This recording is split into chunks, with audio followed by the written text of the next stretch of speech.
Muy buenas tardes, queridos seguidores de la Comuna de la Palabra.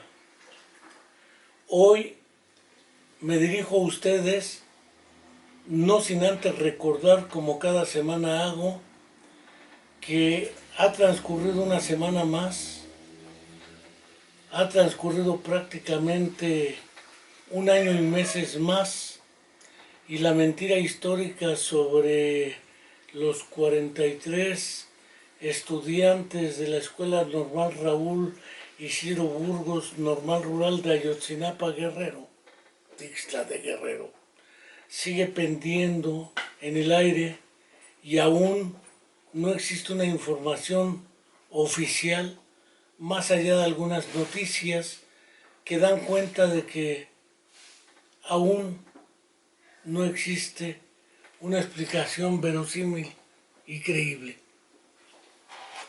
No quiero dejar de recordar, como cada semana hago, que ha transcurrido una semana más, un mes más, un año más, y nuestra querida alumna de la Facultad de Psicología Viridiana sigue desaparecida. No quiero en consecuencia dejar de enviar un fraterno saludo a Angélica y decirle que no está sola, que seguimos como lo hacemos semanalmente, recordando a quienes tienen la responsabilidad jurídica y política de atender el caso, de que seguimos esperando a Viridiana. Un fraterno saludo y un abrazo.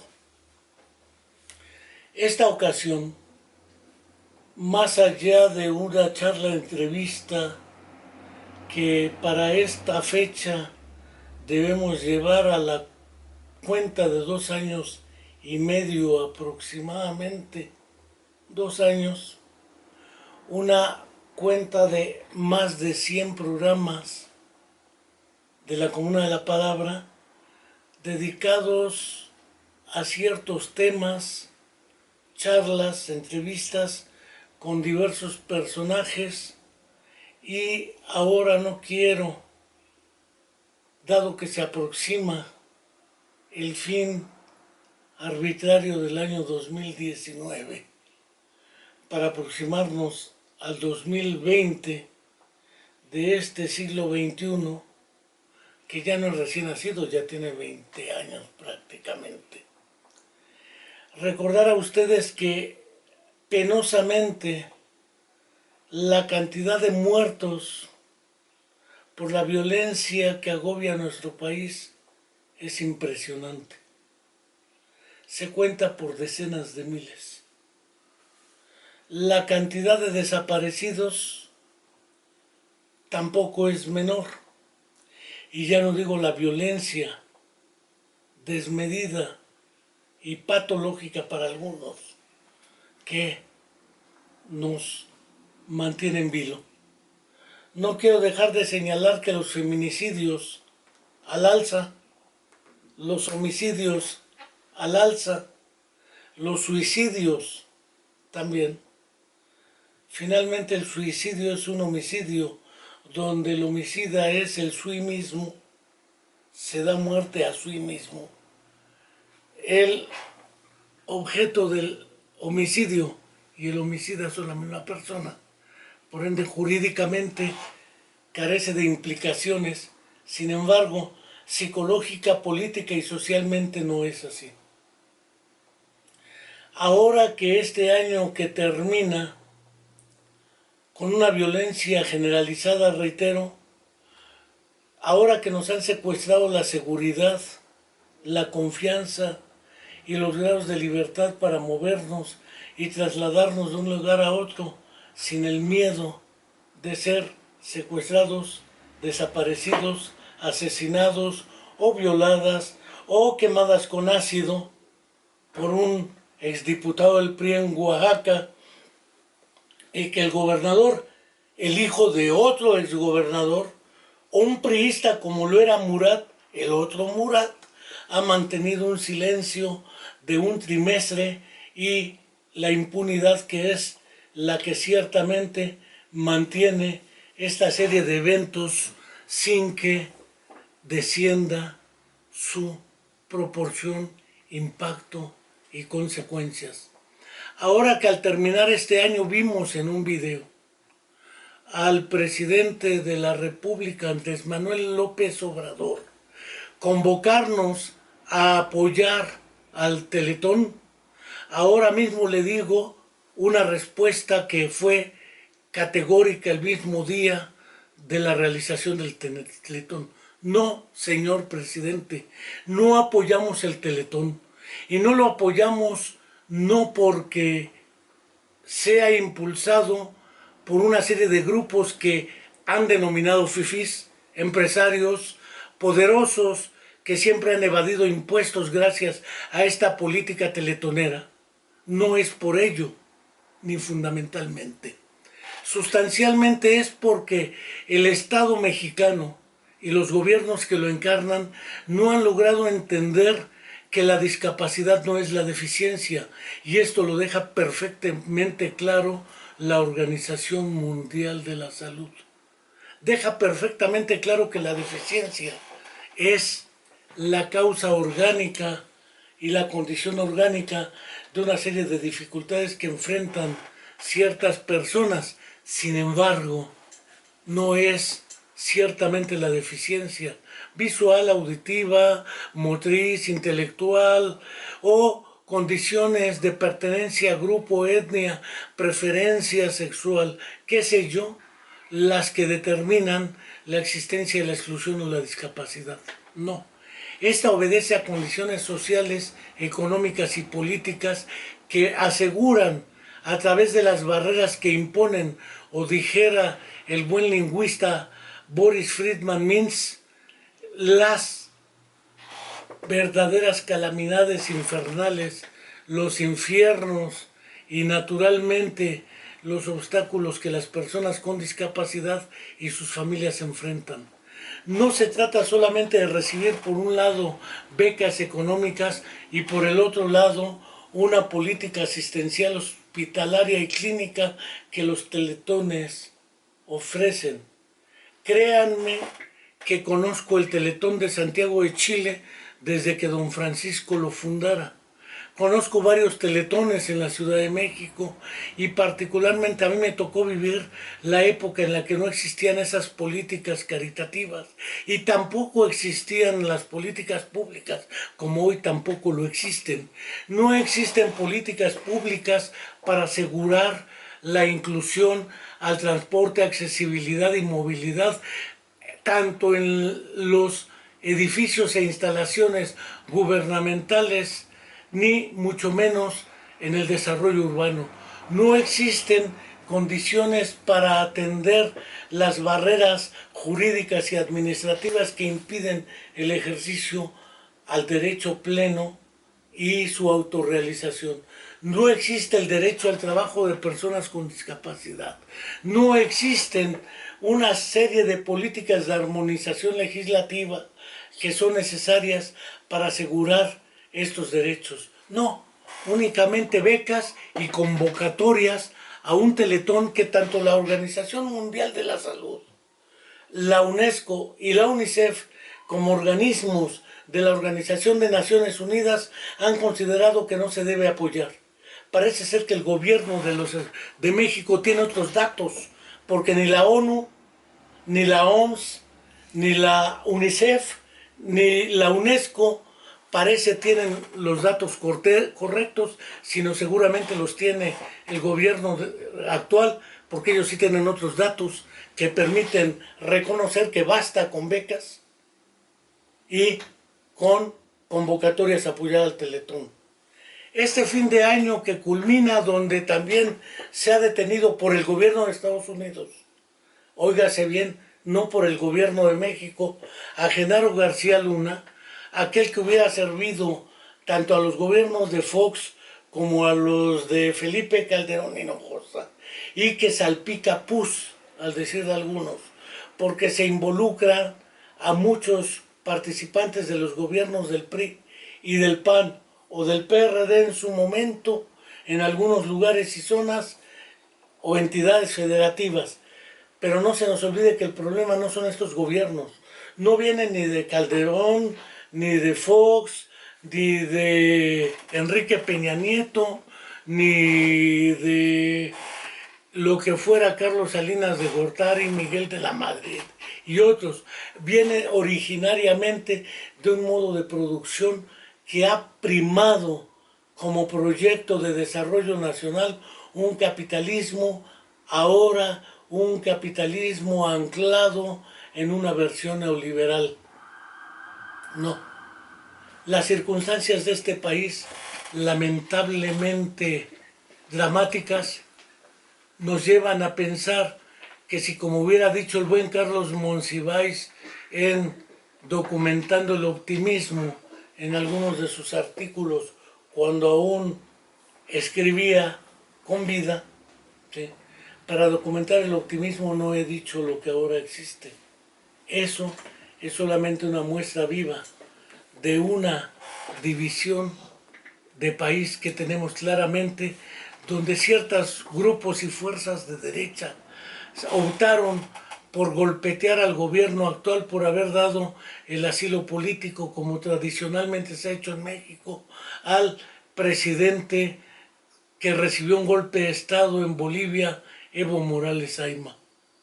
No quiero decir de ninguna manera que, como algunos me dicen, es que no es el momento de hacer críticas, porque estas las aprovecha la derecha. Entonces, seguramente pensarán que debemos decir, sí señor, como usted mande. ¿Qué hora es?, preguntará el presidente y tendremos que decirle la que usted diga, señor. Pues no. En realidad el pensamiento crítico, la libertad de expresión, la libertad de crítica y la libertad de exposición de las ideas no pueden ser canceladas ni cercenadas. Por ello es que planteo que pese a estos dilemas que hoy nos agobian, también tenemos, creo yo, la esperanza. La desesperanza o indefensión aprendida que Seligman o Julius Cook trataron en su momento como consecuencia de llegar a la conclusión de que hagamos lo que hagamos, nada es posible cambiar. De que hagamos lo que hagamos, no lo debemos hacer porque serviremos de tontos útiles, dirán otros que saben a quiénes me dirijo. No se dan cuenta que también no estamos solamente para obedecer. La historia de la educación, según referían Soren Hansen y Jesper Jensen en el pequeño libro rojo de la escuela, un libro que entre los 60s y los 70s los estudiantes del siglo pasado, los estudiantes traíamos en las bolsas posteriores del pantalón, decía que la historia de la educación nos ha enseñado a obedecer, no a pensar críticamente. Por ello es que ahora nos piden que, dado que el gobierno que ha llegado no es el del PRI, ni el del PAN, ni el del PRD, obedezcamos y callemos. Y esto no puede ser así, porque de alguna manera a la conclusión que llegan es a la conclusión del nazareno que rezaba muy claramente en sus mensajes: yo soy yo, el que no está conmigo está contra mí. Pareciera ser que el mensaje es el mismo. El que no está conmigo es fifí, es conservador, es neoliberal, es el extremo que se junta con el extremo de la derecha, es decir, conservadores y opositores o adversarios a la transformación de este país. Valdría la pena preguntarnos qué entendemos por transformación de este país. Por ahora no me propongo dar respuesta a esta pregunta, solamente plantear mi derecho y mi determinación de expresar estas ideas y estos mensajes desde la Comuna de la Palabra. La Comuna de la Palabra seguirá, como cada semana lo hace, presentando una serie de videos donde exponemos ideas sobre temas diversos. La Comuna de la Palabra no dejará bajo ninguna circunstancia, no permitirá que su pensamiento y su palabra sean cercenados o limitados. La Comuna de la Palabra, por ello, les invita a seguir escuchándonos y mirándonos cada semana para compartir estas ideas. Ahora que los trabajadores de los centros de atención de educación para personas con discapacidad de prepa CAED no han recibido sus salarios y que siempre viven con el Jesús en la boca y sin la posibilidad de tener certidumbre en su salario y en su condición de trabajadores de la educación. Les envío un fraterno saludo y también les envío mi solidaridad, porque no podemos impedir que las personas con discapacidad terminen su bachillerato en estas unidades académicas, quienes así lo determinen. Tampoco quiero dejar de decir que pese a todo, como lo han demostrado los camaradas del pueblo palestino, o las juventudes chilenas, o en Ecuador, o en Bolivia, en Haití, en Corea, que la resistencia es una de las armas que tenemos. Por ello es que no quiero dejar de saludar este tipo de expresiones que nos muestran que aún hay esperanza y no desesperanza, porque los jóvenes salen a las calles, porque los jóvenes gritan, porque a pesar de que los jóvenes gritan en Chile, los pacos, es decir, los carabineros, disparan a los ojos provocando discapacidad visual en la población que sale a protestar. En Bolivia, la presidenta autoimpuesta se encarga de realizar exterminio y genocidio de los opositores. En Ecuador, Lenín Moreno hizo lo mismo. En Haití, y naturalmente no quiero dejar de señalar que mientras haya jóvenes que luchan, mientras haya jóvenes que protestan como las tesis que crearon ese himno famoso de las mujeres, en tu camino hay un violador, porque el Estado chileno ha dado la orden de violar a las compañeras, de desnudarlas en la calle y de dejar ciegos y ciegas a quienes protestan. En Colombia no estamos mejor. Las circunstancias siguen siendo las mismas que en otras de nuestras naciones. Por ello es que la esperanza de una unidad latinoamericana por la transformación de estas condiciones, la esperanza por un mundo mejor, la esperanza por encontrar en la palabra y en las charlas, en los intercambios y diálogos con nosotros, una alternativa para transformar este mundo que hoy enfrenta a nuestros jóvenes y nosotros también, nos da la esperanza de que el próximo año y los que vengan, pese a tener las dificultades y los obstáculos que nos muestran, siempre los podremos superar, porque los jóvenes, las mujeres y los trabajadores y las comunidades y los pueblos de nuestra América Latina estamos dispuestos a mantener una lucha contra estas fuerzas vivas de la perpetuación de las relaciones de dominio-subordinación, del genocidio,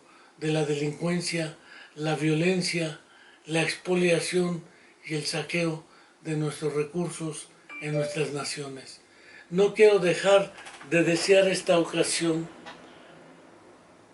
un placentero fin de año, un próximo año nuevo, prometedor. No quiero dejar de invitarlos a suscribirse a nuestro canal de YouTube de la Comuna de la Palabra y no quiero dejar de decirles que estaremos presentes hasta, como hubiera dicho una vieja película, que hubiera actuado curiosamente Charlton Heston, hasta que el destino nos alcance. Hasta la próxima y felicidades a todos.